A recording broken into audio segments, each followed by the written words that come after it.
Hello friends, welcome to my YouTube channel.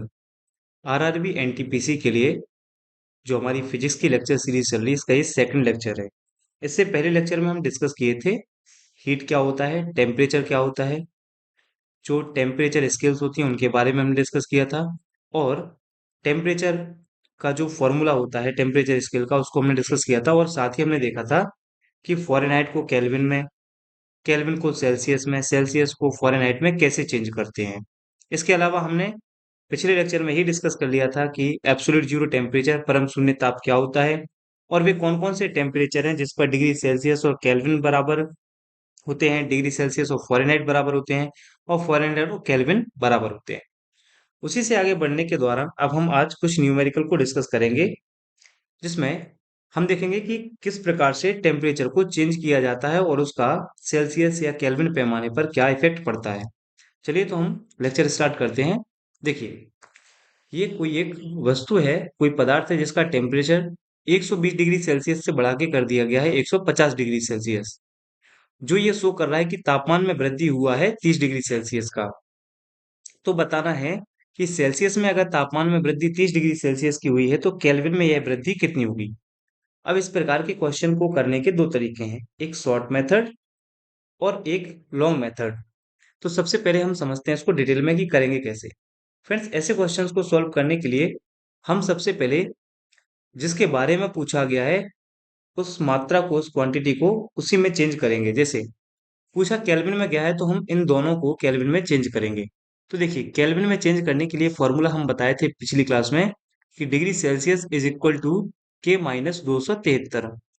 इससे हम Celsius को केल्विन में और केल्विन को सेल्सियस में चेंज कर सकते हैं। तो अभी हमें सेल्सियस को केल्विन में चेंज करना है। तो सेल्सियस की वैल्यू यहाँ पर दी है 120 डिग्री, तो हम सेल्सियस की जगह पुट आउट करेंगे 120 is equal to K minus 273। Clear है। अब हम देखेंगे कि इस माइनस के 273 को यहाँ भेजेंगे तो के बराबर हो जाएगा 120 प्लस 273। ये वैल्यू यहाँ से निकल के सामने आएगी। जब ये वैल्यू आती है तो अब हम इनको ऐड करेंगे, तो केल्विन इज इक्वल टू आ जाएगा 393, 393 केल्विन। यानी जो हमारा 120 डिग्री सेल्सियस है वो 393 केल्विन के बराबर है। उसी प्रकार से अब हमें चेंज करना है 150 डिग्री सेल्सियस को, इसको भी हमको चेंज करना रहेगा। तो हम जब 150 डिग्री सेल्सियस को चेंज करेंगे तो अगेन फॉर्मूला वही रहेगा, degree Celsius is equal to K minus 273। अब डिग्री सेल्सियस में यहाँ पर दिया है 150 डिग्री, तो के माइनस 273 लिखेंगे। और यहाँ से के की वैल्यू आएगी कितना, 150 प्लस 273। अब हम इनको ऐड करेंगे तो जो टोटल आएगा वो आएगा 423। अब देखिए, पहले टेम्परेचर था 393 केल्विन और बढ़ के कितना हो गया 430। अगर हम इन दोनों में भी डिफरेंस देखेंगे फ्रेंड्स, 393 और 423, तो ये भी जो तापमान में परिवर्तन हुआ है वो कितना निकल के आ रहा है, वो आ रहा है 30 केल्विन का। यानी हम क्या समझे कि सेल्सियस में अगर 30 का इंक्रीजमेंट या डिक्रीजमेंट होगा तो केल्विन में भी सेम वही होगा। ठीक, ये है लॉन्ग मेथड। अब चूंकि ये आया कैसे हम उसको समझ लेते हैं फ्रेंड। आप देखिए, हमने पैमाने पढ़े थे। मान लीजिए सेल्सियस का स्केल है और ये केल्विन का स्केल है। केल्विन का फ्रीजिंग पॉइंट होता है 273 केल्विन। हालांकि 273.15 होता है एक्यूरेट, लेकिन हम अभी 273 मान के चलेंगे। और बॉइलिंग पॉइंट होता है 373 केल्विन। वहीं 0 डिग्री सेल्सियस फ्रीजिंग पॉइंट होता है सेल्सियस में, और 100 डिग्री सेल्सियस होता है बॉइलिंग पॉइंट। अब मैंने कहा है इसको कितने पार्ट हैं, इसमें इसमें भी टोटल 100 पार्ट हैं, 100 भाग हैं इसके भी। और केल्विन में भी आप देखेंगे तो इसमें भी टोटल कितने भाग निकल के आने वाले हैं, इसके कितने पार्ट निकल के आने वाले हैं, 100 भाग इसके भी निकलने वाले हैं। यानी इन दोनों के जो पार्ट हैं वो सेम है। इस आधार पर हम कंपेयर करते हैं तो हमने कहा 100 डिग्री सेल्सियस बराबर होगा 100 केल्विन के। यानी सेल्सियस के 100 भाग केल्विन के 100 भाग के बराबर है। तो अगर हम इसको 10 करेंगे तो ये भी 10 हो जाएगा, इसको हम 1 करेंगे तो ये भी 1 हो जाएगा, अगर हम इसको 30 करेंगे तो ये भी 30 हो जाएगा। तो हमें ये डायरेक्ट याद रखना है, क्योंकि सेल्सियस और केल्विन दोनों के पार्ट बराबर हैं, दोनों के भाग बराबर हैं, इसलिए जितनी वृद्धि सेल्सियस में होगी उतनी ही वृद्धि केल्विन में मानी जाएगी। तो अब आपको ये डायरेक्ट याद रखना है कि मान लीजिए पूछा जाएगा आपसे कि सेल्सियस में तापमान में वृद्धि 60 डिग्री सेल्सियस की होती है, तो केल्विन में कितनी होगी? तो आप बता देंगे केल्विन में भी 60 डिग्री सेल्सियस ही होती है। तो ये हमारा पहला हुआ जब हमने सेल्सियस और केल्विन को कंपेयर किया। अब इसी से रिलेटेड नेक्स्ट जो हमारा क्वेश्चन है हम उसके बारे में डिस्कस करते हैं। जैसे हमारा जो सेकंड क्वेश्चन है वो कह रहा है कि अगर तापमान में वृद्धि 35 डिग्री सेल्सियस है तो फॉरेनहाइट में ये डिफरेंस, ये वृद्धि कितनी होगी? सेल्सियस में हमने देखा कि 100 भाग होते हैं सेल्सियस में, तो 100 सेल्सियस के भाग बराबर होंगे 180 फ़ारेनहाइट के भाग के। तो 100 सेल्सियस 180 फ़ारेनहाइट के बराबर है। तो 1 सेल्सियस कितने के बराबर होगा? कहेंगे 180 बटे 100 फ़ारेनहाइट के बराबर होगा। क्लियर है? तो जब 1 degree Celsius 180 upon 100 degree Fahrenheit के बराबर है, तो पूछा गया 35 डिग्री सेल्सियस। तो हम इसमें अगर मल्टीपल 35 का करेंगे, क्योंकि हमें 35 का निकालना है, तो यहाँ भी कितने का मल्टीपल होगा? यहाँ भी 35 का ही मल्टीपल होगा। तो अब देखिए इसको हम सॉल्व करते हैं। देखिए 5 से कटेगा ये, और ये 5 से 7 बार जाएगा, ये 20 से 9 बार कट जाएगा, और ये आ जाएगा 63 डिग्री फ़ारेनहाइट। यानी जो 35 डिग्री सेल्सियस है वो फ़ारेनहाइट में बराबर होगा 63 डिग्री फ़ारेनहाइट के। क्लियर है? तो यहाँ हमने देखा, यहाँ चेंज हो गया क्यों? क्योंकि इसके पार्ट अलग अलग हैं, डिफरेंस है। क्योंकि सेल्सियस में 100 भाग होते हैं, वहीं फ़ारेनहाइट स्केल में 180 भाग होते हैं। कैसे आया? तो देखिए मैंने आपको बताया था, ये सेल्सियस पैमाना है और ये फ़ारेनहाइट। तो फ़ारेनहाइट का जो पैमाना है, आपको याद होगा मैंने आपको बताया था कि फ़ारेनहाइट शुरू होता है 32 फ़ारेनहाइट से, इसका फ्रीजिंग पॉइंट, और ये 32 फ़ारेनहाइट से जाता है 212 डिग्री फ़ारेनहाइट। वहीं हमने सेल्सियस का तो याद है, 0 डिग्री सेल्सियस से जाएगा 100 डिग्री सेल्सियस। तो इसमें कितने पार्ट हुए? 100 पार्ट। इसके 100 पार्ट बराबर होंगे इसके 180 पार्ट के, 180 पार्ट। तो इस आधार पर हमने इस न्यूमेरिकल को सॉल्व किया है। तो हमारा राइट आंसर क्या हो जाएगा इसमें? 63 डिग्री फ़ारेनहाइट। क्लियर है? तो ये दो क्वेश्चन हुए।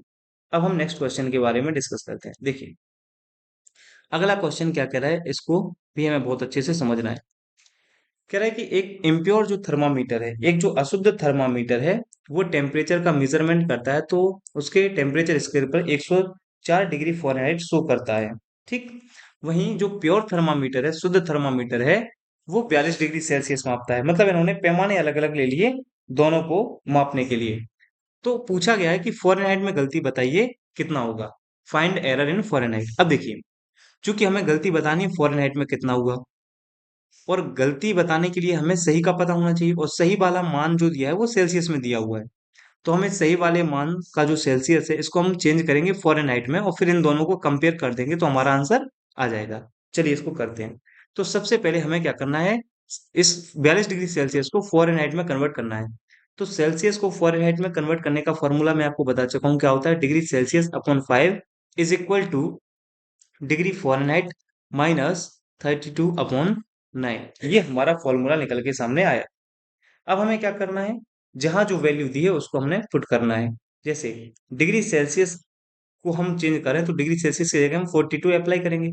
तो यहाँ पर हमने 42 लिखा, अपॉन यहाँ पर आएगा 5 is equal two degree Fahrenheit minus 32 upon 9। ये होगा, यहाँ 9 का मल्टीपल होगा, तो 9 का मल्टीपल अगर हम 42 में करेंगे तो आएगा ये 378 इज इक्वल टू 5 का मल्टीपल करेंगे यहाँ पर, तो 5 डिग्री फ़ारेनहाइट माइनस 160 आएगा ये। ठीक है, 5 का गुणा हम 32 में करेंगे तो 160 आएगा।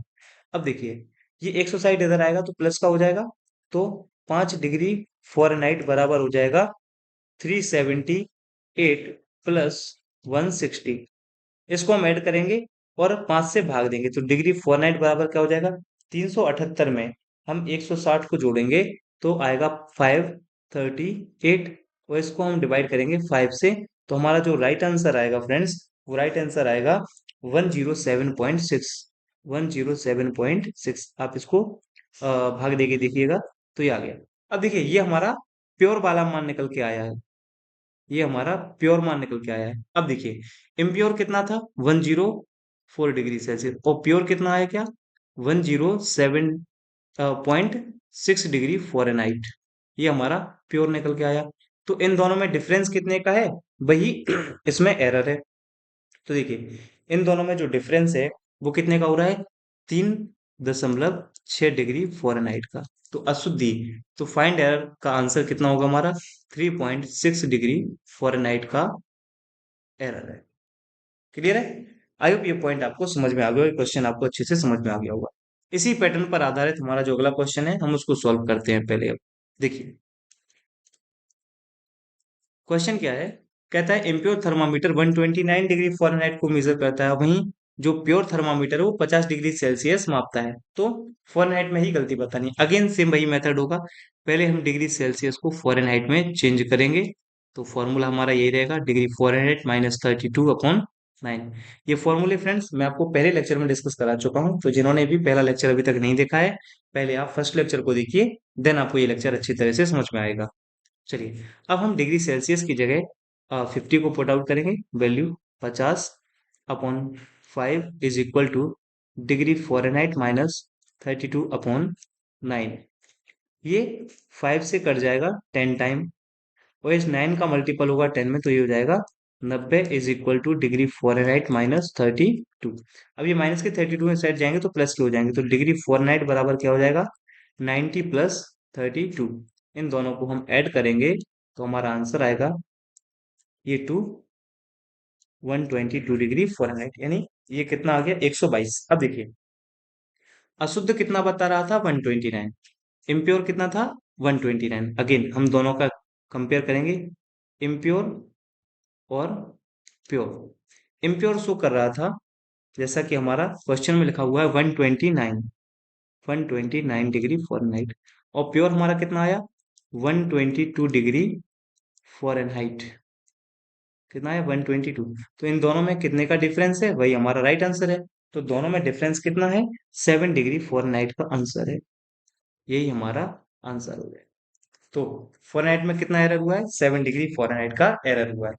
आई होप ये तीनों के तीनों क्वेश्चंस आपको अच्छी तरह से समझ में आ गए होंगे। चलिए अब हम आगे बढ़ते हैं, नेक्स्ट जो हमारा क्वेश्चन है उसको समझते हैं। एक और है यही इम्प्योरिटी के आधार पर, तो समझ लीजिए इसको भी। क्वेश्चन कह रहा है कि अशुद्ध थर्मामीटर 45 डिग्री सेल्सियस मेजर करता है, और प्योर जो थर्मामीटर है वो 320 केल्विन मापता है, तो सेल्सियस में गलती बतानी। अब देखिए अगेन हमें सेल्सियस में गलती बताना है, तो हम केल्विन को सेल्सियस में चेंज करेंगे, और केल्विन को सेल्सियस में चेंज करने के लिए मैंने आपको फॉर्मूला बताया था। डायरेक्ट फॉर्मूला क्या होता है, इसको हम सॉल्व करेंगे।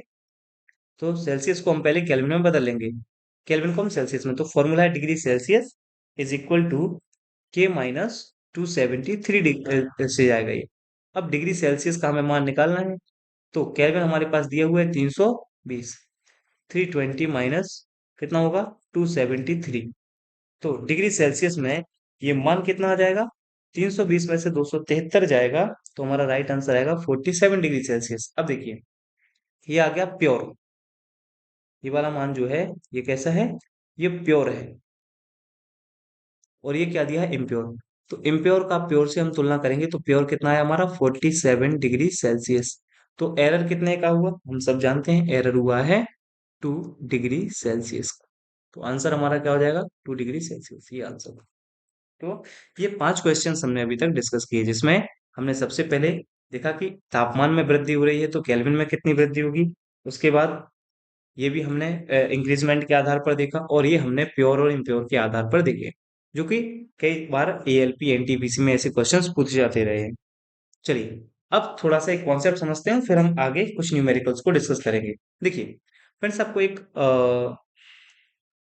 स्पेसिफिक हीट के बारे में समझना होगा कि विशिष्ट ऊष्मा क्या होती है। देखिए विशिष्ट ऊष्मा की डेफिनेशन क्या है, 1 किलोग्राम पदार्थ का तापमान अगर आपको 1 केल्विन बढ़ाने के लिए जो भी रिक्वायर्ड हीट होती है, जो भी हीट की आवश्यकता होती है, ऊष्मा की आवश्यकता होती है, उसे उसकी विशिष्ट ऊष्मा कहते हैं।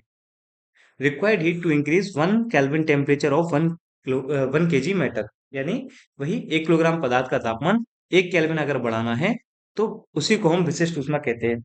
इसकी परिभाषा ऐसे भी बन सकती है कि 1 ग्राम पदार्थ का तापमान 1 डिग्री सेल्सियस बढ़ाने के लिए, क्योंकि यहाँ पर हमने ऐसा ही मात्रक लिए है, तो वेट के लिए हम, मास के लिए हमने केजी यूज किया है और टेम्परेचर के लिए केल्विन। वहीं अगर अपन व्यवहारिक मात्रक पर जाएंगे तो परिभाषा डेफिनेशन कुछ ऐसे भी बन सकती है कि 1 ग्राम पदार्थ का तापमान 1 डिग्री सेल्सियस बढ़ाने के लिए आवश्यक ऊष्मा की मात्रा, required heat to increase 1 degree Celsius temperature of 1 gram metal. ठीक, दोनों ही परिभाषाएं विशिष्ट ऊष्मा की हुई। अब देखिए हीट बराबर क्या होता है, हीट इज इक्वल टू, ऊष्मा इज इक्वल टू होता है एम सी डेल्टा टी। यहाँ पर एम, इन सबके जो मान दिए हैं वो हम देख लेते हैं कि क्यू को हम हीट से डिनोटिफाई करते हैं, सी का मतलब है यहाँ पर स्पेसिफिक हीट विशिष्ट ऊष्मा, एम का मतलब है मास द्रव्यमान, और डेल्टा टी बताता है टेम्परेचर डिफरेंस तापांतर, कितना बड़ा तापमान। अब यहाँ पे आपको ध्यान रखना है, हमें स्पेसिफिक हीट चाहिए, तो यहाँ से स्पेसिफिक हीट निकालने का फॉर्मूला क्या हो जाएगा, सी इज इक्वल टू क्यू, और ये एम और डेल्टा टी नीचे आ जाएंगे, तो सी बराबर हो जाएगा Q upon M into delta T. और अगर अब हम इस विशिष्ट ऊष्मा का ऐसा ही मात्रक देखेंगे तो देखने लगा, ऊष्मा का ऐसा ही मात्रक होता है जूल, तो ऐसा ही क्यू की जगह हमने लिख दिया जूल। जो मास होता है उसका होता है केजी, और टेम्परेचर का होता है केल्विन। तो विशिष्ट ऊष्मा का जो ऐसा ही मात्रक हुआ वो क्या हुआ, joule upon KG into kelvin. वहीं फ्रेंड्स अगर आपका व्यवहारिक यूनिट देखोगे, तो जूल को हम कैलोरी से डिनोटिफाई करेंगे, किलोग्राम को हम ग्राम से, और केल्विन को सेल्सियस से रिप्लेस कर देंगे, तो इसका कॉमन यूनिट क्या हो जाएगा, calorie upon gram degree Celsius. यहाँ पर एक पॉइंट आपको याद रखना है कि एक कैलोरी में होता है 4.2 जूल, एक्यूरेट होता है 4.18 जूल, लेकिन हम 4.2 जूल मानते हैं क्वेश्चंस में सॉल्व करने के लिए वैल्यू जब रखते हैं। तो एक जूल बराबर क्या हो जाएगा, 1/4.2 कैलोरी। तो इस प्रकार से हमने देखा कि स्पेसिफिक हीट क्या होता है। आगे फ्रेंड्स हम समझने वाले हैं, जो वाटर होता है उसकी स्पेसिफिक हीट होती है 1 calorie upon gram degree Celsius. ध्यान रखेंगे, 1 calorie upon gram degree Celsius होती है वाटर की स्पेसिफिक हीट, जो कि लिक्विड में मैक्सिमम है, जो कि द्रवों में अधिकतम है। अधिकतम, अब रिक्वायर्ड जो स्पेसिफिक हीट होती है वो क्या बताती है, जिसकी स्पेसिफिक हीट जितनी ज्यादा होगी वो वस्तु उतनी ही देर से गर्म और उतनी ही देर से ठंडा होती है। तो इसका मतलब क्या है, जल का स्पेसिफिक हीट ज्यादा है, इसलिए आप देखेंगे जल बहुत देर में तो गर्म होता है, और अगर एक बार गर्म हो जाएगा तो बहुत देर बाद ये ठंडा होगा, क्योंकि स्पेसिफिक हीट सारी लिक्विड में सबसे ज्यादा होती है। क्लियर है? इसीलिए जो तप्त थैले आते हैं, जो हॉट बैग्स आते हैं सिकाई करने के लिए, उनमें हम पानी का यूज करते हैं लिक्विड में। क्लियर है? अब देखिए स्पेसिफिक हीट वाटर की हो गई वन, तो हम आइस की भी देख लेते हैं। बर्फ की जो स्पेसिफिक हीट होती है वो 0.5 calorie upon gram degree Celsius होती है, या इसी को हम कह सकते हैं 1/2 कैलोरी ग्राम डिग्री सेल्सियस। अब ये कहाँ के लिए आपको याद रखने हैं फ्रेंड्स, कुछ क्वेश्चंस होंगे वहां आपको ये वैल्यू जो है फिल करनी पड़ेगी। तो चलिए कुछ क्वेश्चंस हैं, अब हम उनको और डिस्कस करते हैं।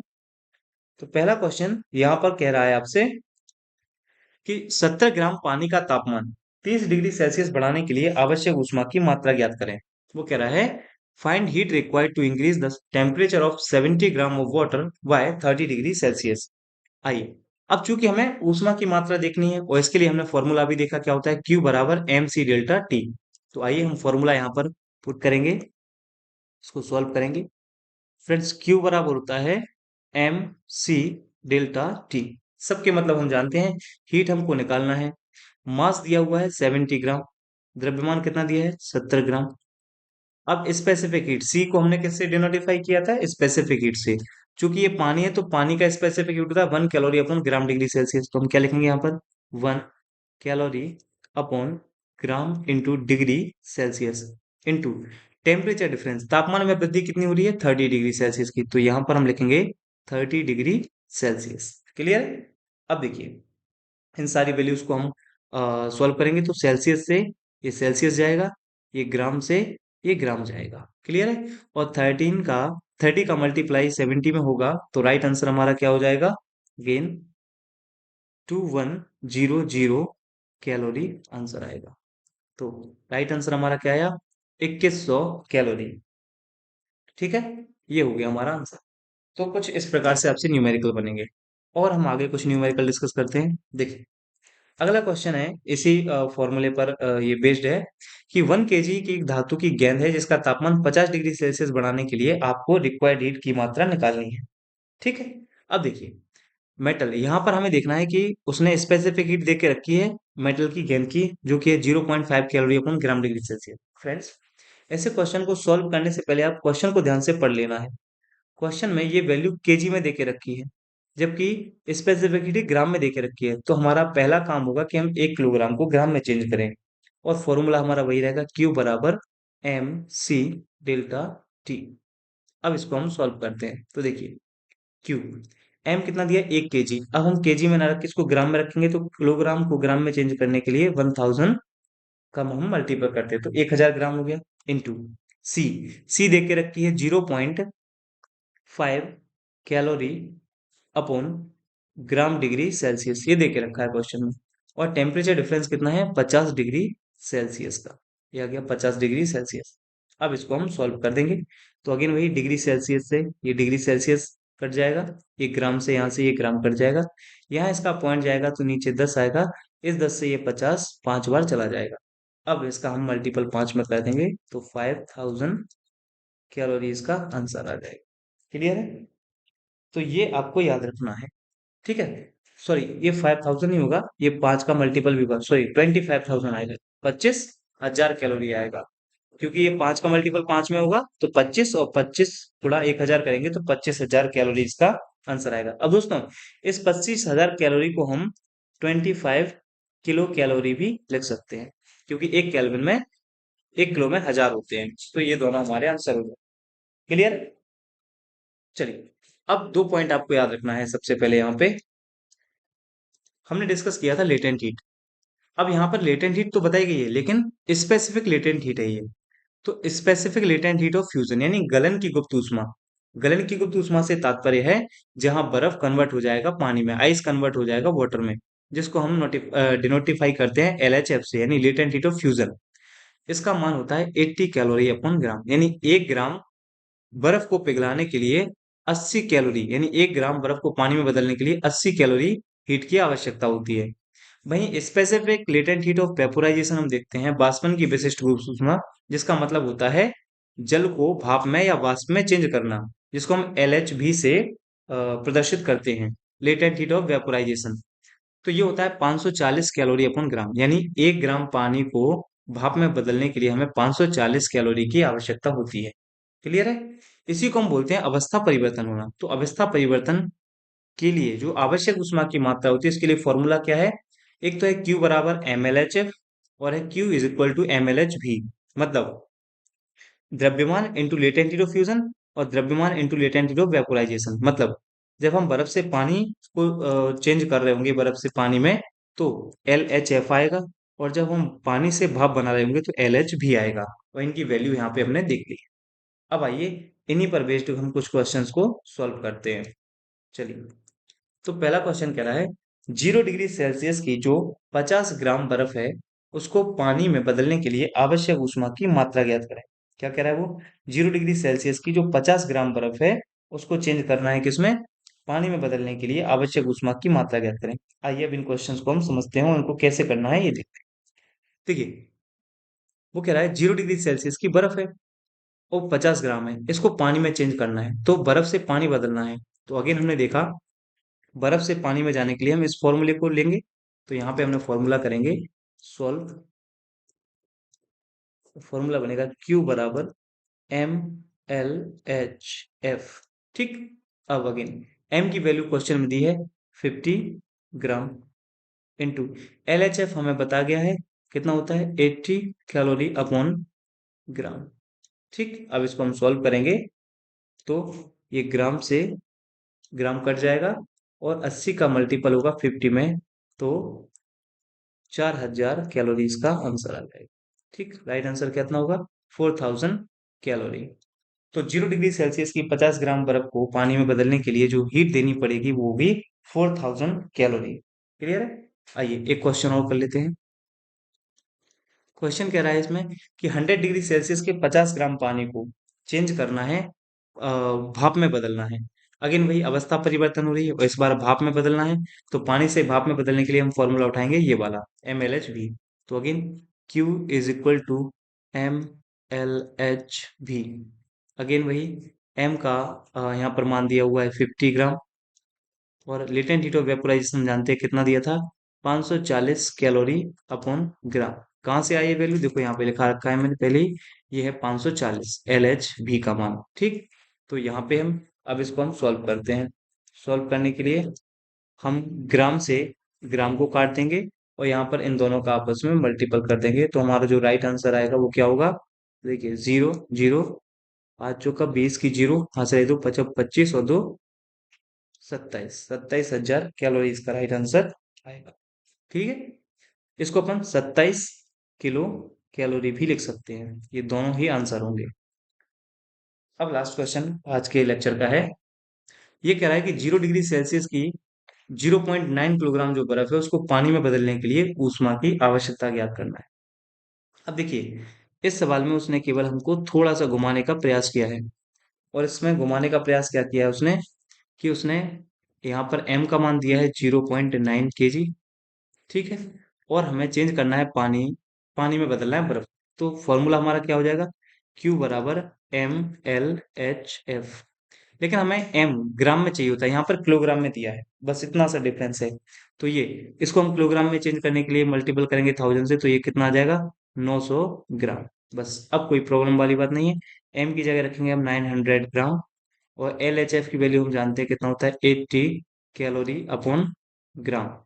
ये ग्राम से ये ग्राम कट जाएगा, इसका मल्टीपल होगा, तो 72,000 कैलोरी इसका आंसर आ जाएगा। Q बराबर 72,000 कैलोरी। ठीक है, तो इस प्रकार से ये हमारे 10 क्वेश्चंस हमने डिस्कस किए, और कुछ कॉन्सेप्ट हमने डिस्कस किए। अब इससे आगे हम बात करेंगे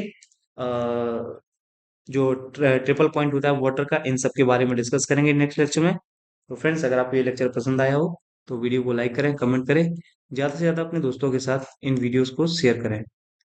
चलते हैं, मिलते हैं नेक्स्ट वीडियो में, तब तक अपना ध्यान रखिए। Thank you.